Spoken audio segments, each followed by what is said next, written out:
We need to set a goal out, 5 years and say, what do we want it to be, and try to aim for that, rather than just kind of reacting to what we see on a daily basis. So it really is that that more fully developing education plan of how do we make sure everyone has opportunities, and then implementing, finalizing and implementing a facilities plan to support that education plan. So the facilities obviously are a big issue right now, but it's more than just facilities.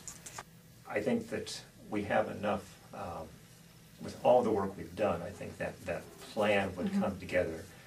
I think there would need to be more discussion and open discussion with the administration, with individual schools, as far as how do we want this to proceed, so that we'll need to start getting into the details of can we in fact talk about every 6 months starting a new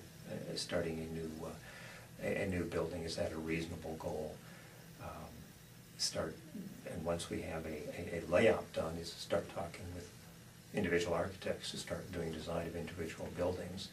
But it really is going to be, once we get the money, start talking about, once we get the approval for the bond issue, how do we end up, how do we want to attack this and break it down, again, probably work with our staff and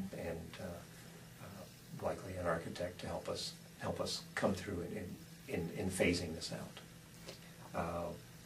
I had hoped this would be a community conversation about what they want in schools,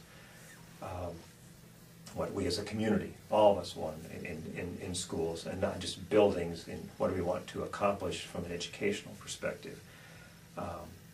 If the bond issue doesn't pass, then I think we need to go back, start to do some type of a survey, or find information why it didn't pass. Because it'd be very easy to say, well, if it doesn't pass, it's because of this, or because of that, because of that. I think we're going to have to, there's some very simple questions. Was it, whether a lot of people have just said it's a bad time economically? Are people going to say it was just too much money? People say it was too aggressive. Are people going to say it was the wrong set of buildings? Are people going to say I like 4-section buildings rather than 3-section buildings? I want larger schools. I don't want neighborhood schools. All those types of things. I think that those are, we're going to have to sort that out, because I don't think whatever the vote is, we're not going to be able to say that it was a vote for. When people cast a vote, are they voting for something or against something?